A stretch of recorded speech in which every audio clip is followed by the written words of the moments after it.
So here I'm going to make Areca Palm soil. And Areca Palm is a plant which really loves to stay indoors, and people use it to give a very nice look to your balcony, to your corridors, and beside some like me, I'm gonna use it beside my sofa. So Areca Palm is a plant. It has also benefits of purifying air. So it's a very good plant to place indoors. And so this is my Areca Palm plant, and it's very long. It's greeny also, but I'll come to the issue that I'm facing with Areca Palm. So this Areca Palm plant, I have bought it around 3 to 4 days back, and it's been a long time, like 3 to 4 days. It's a long time. It should be potted within 3 days of you being bought the plant. So it's been 3 to 5 within 3 days you need to repot it, but I could not report it within 3 days, so it's been 4 to 5 days. I have bought the Serica plant, and right now, if you see, there are a few problems that I'm facing with the leaves and the roots, which are turned yellow. So these problems I'll come later. First, let's know about the soil, what kind of soil we are going to use for the Erica palm plant, and what is the potting procedure, and later on we can come on this issue of the Erica plant. So if you have bought Erica plant and you have you have not reported it within 3 days, and you're also facing this kind of issues with the leaves and the stems and the roots, then you can also follow the same procedure. So this is the main motive of me making this video. I feel like a lot of people buy plant, but they report it, they really, due to the busy schedule and all, they forget to report it in a scheduled time. So very beneficial video. So let's see what's begin. So here I'm going to report it, and if you see, it's not in the middle. So I'm just placing it in the middle. And if you can see that I'm using a hand glove, so I would also recommend you to not plant any kind of plants and touch the soil, because it has a lot of fertilizers in it. So it's better that you always use a hand glove. So this is how I'm reporting my Areca palm plant. And this plant is as I told, that it's a 3 to 5 days old plant that I have bought from the market.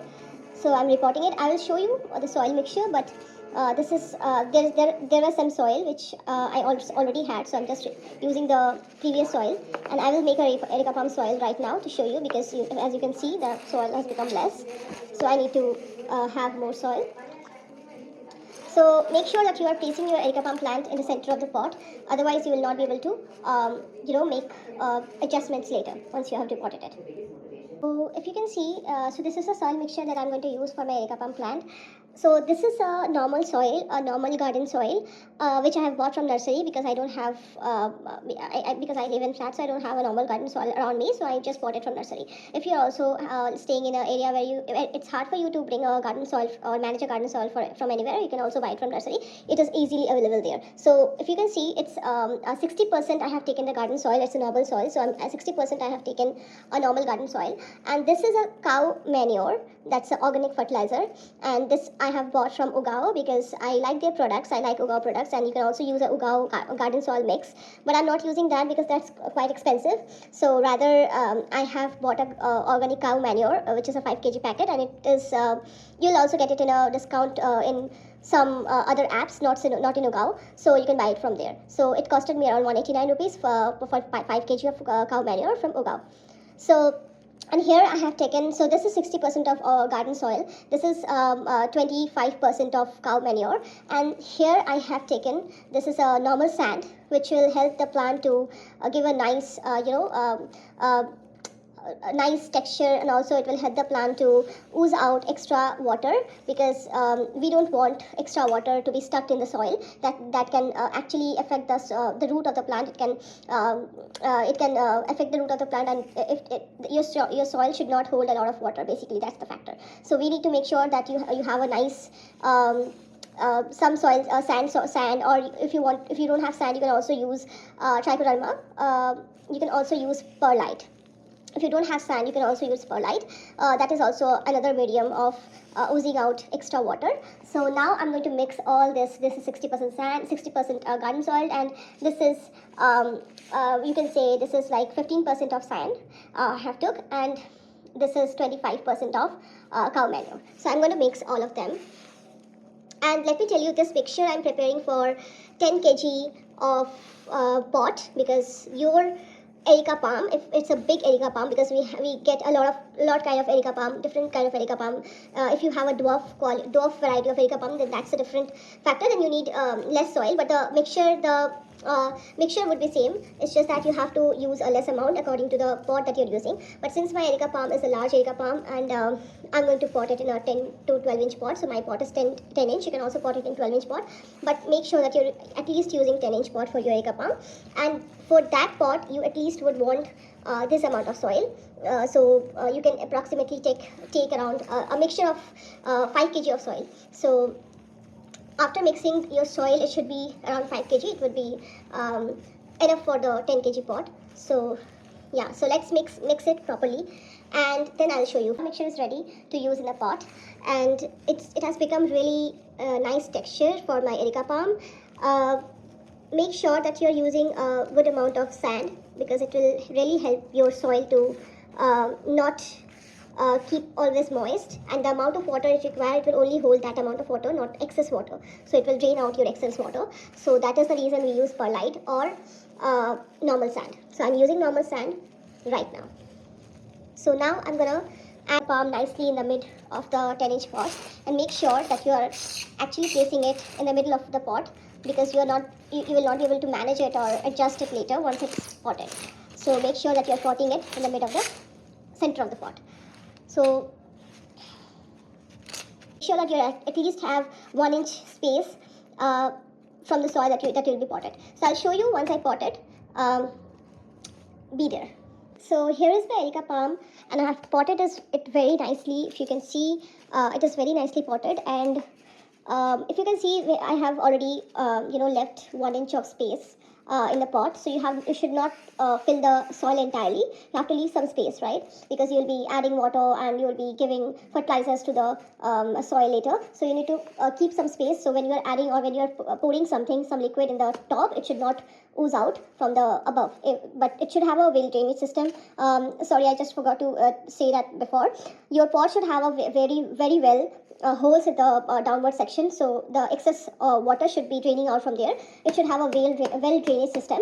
And now I'm going to show you, because I have potted my Areca Palm very lately, so I'm going to show you what kind of issue that I'm facing with my Areca Palm, and what are the problems. So if you can see, my Areca Palm, so here if you can see, it has like some white and reddish kind of fungus which is already attacked my plant, and there are like black dots.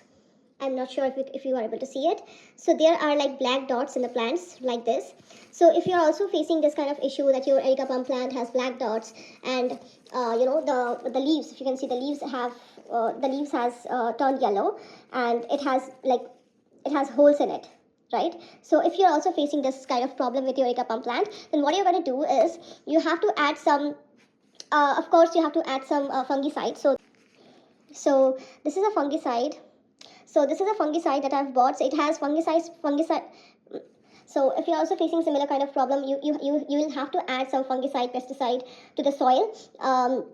Because we have not mixed any kind of fungicide in the soil. It's just a pure soil, so we need to add some. But now, because the soil is potted, you have to mix the fungicide with the water, and then you can water your plant, so it will go to the roots. So for this, I have bought this mixture. So it's a mixture of pesticide, fungicide, and miticide. All three are in it, so it will work very nicely. If there is any fungal problem or any pesticide problem, it will work for all three issues, right? So I'm going to use it in a water, and then I'll water my plant right now. So it will help you to not to remove any kind of fungus from your plants and the roots.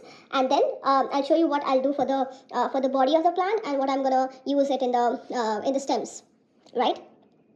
So these are the problems, and so I'm gonna use this water right now, and then I'll show you.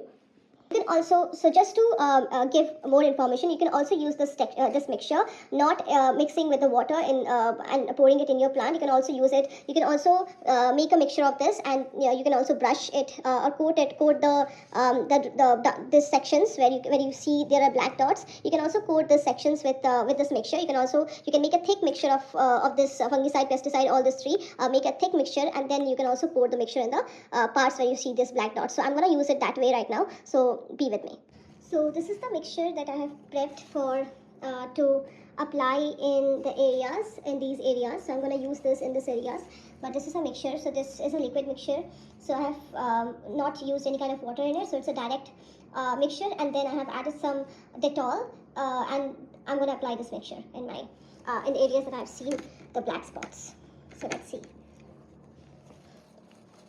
So just add it this way. So make sure that it's going to all the areas and you are applying it very nicely. So I'll be back. I've applied the mixture to the parts of the plants where I have seen the plant dots, and the liquid mixture is applied very nicely to the plants.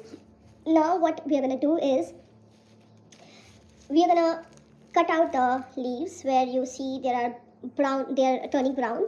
Now the yellow leaves, wherever you see the yellow leaves will leave and it will turn green once the fungicide works well in the plant. But wherever you see there are yellow leaves, there are brown leaves, so you need to cut out the brown part because that will not turn green, and it's unnecessary to keep the brown leaves because we are not going to stress the plant more. So I'm going to cut out all the brown part of the leaves. So if you see this leaf, so it has already it is turning brown and it has holes in it, so we are going to cut it out. So you can cut all the leaves that you see is turning brown, and if you feel the leaves are not going to leave back again, then you can cut it out.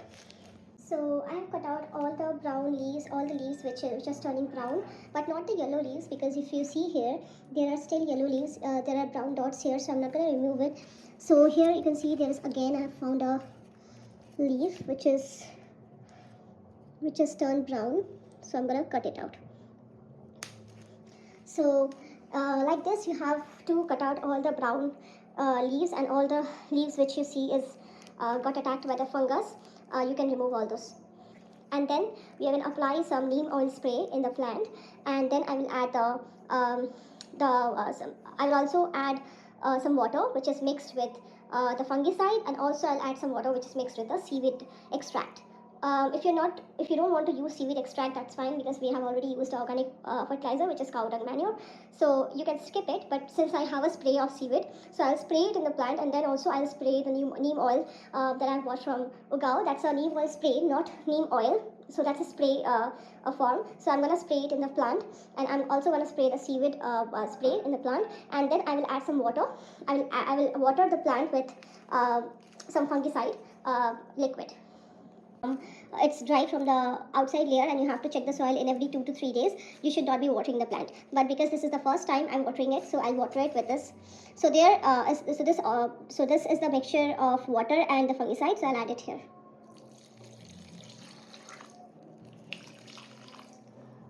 And do not add all the water at once. Let the water dry, and once it's coming out from the pores that you have made in the very down very below the pot, you need to see once the water is draining out from the pot below, that time you need to stop watering it.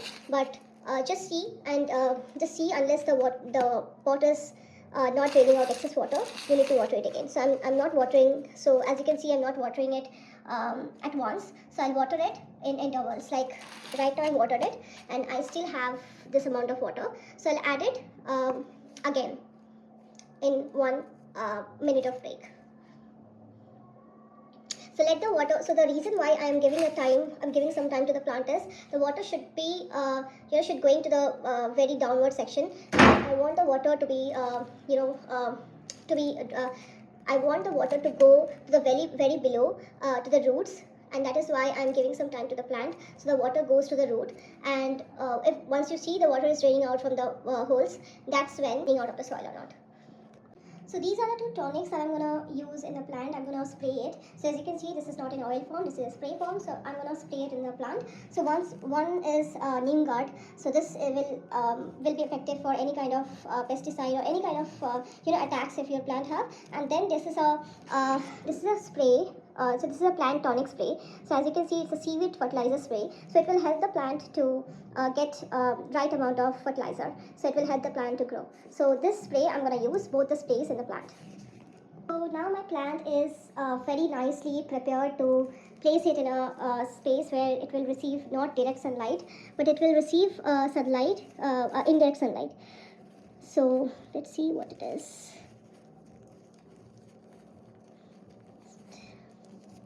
Okay, so my plant